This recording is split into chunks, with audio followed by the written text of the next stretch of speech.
James Bell of the Boxing Source here with another video, and this video here is to follow up of recent comments made by the former WBC heavyweight champion Deontay Wilder. It seems like he has gone to social media to send a message or to release a message to the public.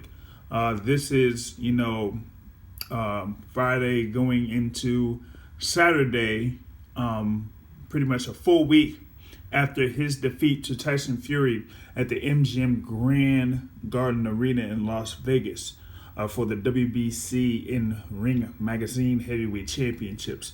So there's like a lot to see if we could try to uncover with what he said, and still a fallback of the comments that have been made over the course of the week. So let's see if we could get this in. Hello, my people, my Bomb Squad Army, my Bomb Squad Nation, to all my loved ones around the world. I just want to let you know that I am here. Your king is here, and we ain't going nowhere, for the war has just begun. I will rise again. I am strong. I am a king. They can't take my pride. I am a warrior. I'm a king that will never give up. I'm a king that will fight to the death.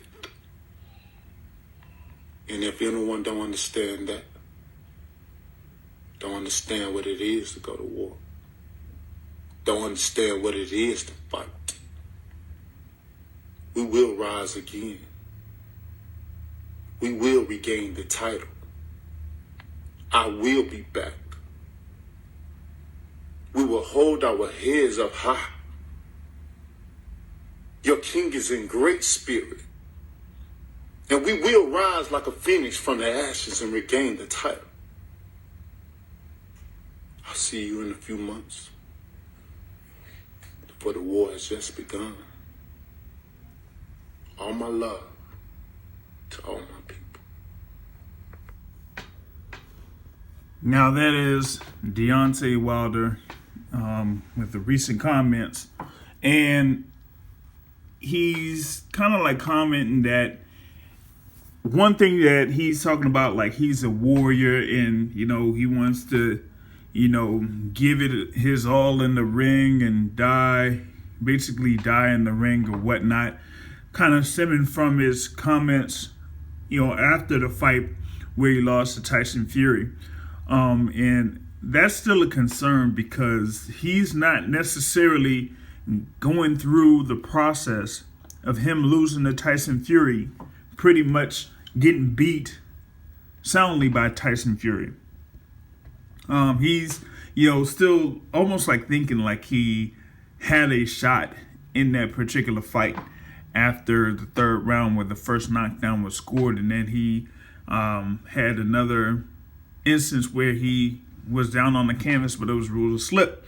But by the fifth round, there was nothing really left from Deontay Wilder. There was nothing where he could have much of a shot because his legs were pretty much out of it. And the thing about it is that once your legs are gone, you don't have full extension of or full power behind your punches because you can't sit on them. You can't stand on your legs. You can't use your your torso, your full rotation where you'd be able to use your whole body in order to get the power out of your punches. Now, we've seen what's basically been happening over the course of the two fights that went down between Deontay Wilder and Tyson Fury, and for the majority of those two fights, Tyson Fury had the advantage over Deontay Wilder. And the thing about it is that I really don't see how Deontay Wilder will be able to make enough adjustments to defeat Tyson Fury. Now, he's saying that they're going to be back in a few months. Maybe that's going to be June or July. sometime, by the end of the summer, maybe before September. But right now, I just don't see how he's going to be able to make enough adjustments in camp to where he'd have an upper hand against Tyson Fury. You had these instances where in the first fight, he had Tyson Fury where Tyson Fury wasn't fully back into his groove yet. And Deontay Wilder still couldn't finish him. We had the knockdown in the 9th round, and then followed on the 10th round, he couldn't really much land a punch on Tyson Fury in the 10th round. So even at that particular point where he was going through his knockout streak as a world champion, and he knocked down Tyson Fury, he couldn't end up knocking him out or stopping him after the knockdown in the 9th round, and then the knockdown in the 12th round. So that should have been a concern right there. And then, right after that, he had his fights with Dominic Breazeale and Luis Ortiz, and then here we are with Tyson Fury again, and he lost, even more significantly. So, like I said, I don't really see what he can do in particular that could have him get an advantage over Tyson Fury. But another thing that is still a concern is that Deontay Wilder is still talking about being a warrior, leaving it, his all in the ring and whatnot, when, he had basically said something after the Breazeale fight. And, let me see if we could get into that a little bit. You said something to Breazeale, however. What did you say to him when you went over to him and embraced him? I just told Breazeale, I told him I love him. And, of course, I want to see him go home to his family, I know we say some things that we mean sometimes, but then when you get into a fight and you settle your differences as men and you hold these gloves up to your fists, this is what the sport is all about. And you can come to the next man and hug him and kiss him and say, thank you so much, instead of other things. This is what I wish the world was like that. Well, we can handle this with our hands, and at the end of the day, we can hug each other and say, you know what, we live to see another day. And that's what it's all about. Can you describe the disappointment that you have had in the past few months of having your first draw and then not being permitted to settle that score with Tyson Fury? I understand what Fury did, I understand. When you're getting dropped on the canvas like that and you don't know how you got down, nor know how you got up, I understand you have to get yourself back together. So that's what he did. So, but that fight will happen. The rematch will happen. Like all these other big fights will happen. I know a lot of people want to know when the Joshua fight happening. When? All these fights, the great thing about this is all these fights are in discussion. It's like no doors are closed. All teams, all parties that's involved are talking. And that's the great thing about it. And we know that when the big fights happen, everything goes silent. There's too many people involved, too many opinions involved right now. And it's going to take my team and his team, maybe me and him as well, too, to sit down and just handle this and squash everything and get this fight done for the fans. But I want people to know. Go ahead. This fight will happen. The big fight will happen. I promise you that. We'll come patient, come time, and I just want you guys to have patience and give us a little time to make this thing happen. The way we all benefit from it, not only just you fans, because we risk our lives in here. So we want to make sure we get the best and the most money that's possible. For we risking our lives. The head is not meant to be hit in the first place. So just let us get our time to iron out our differences, and you guys will know when it happens.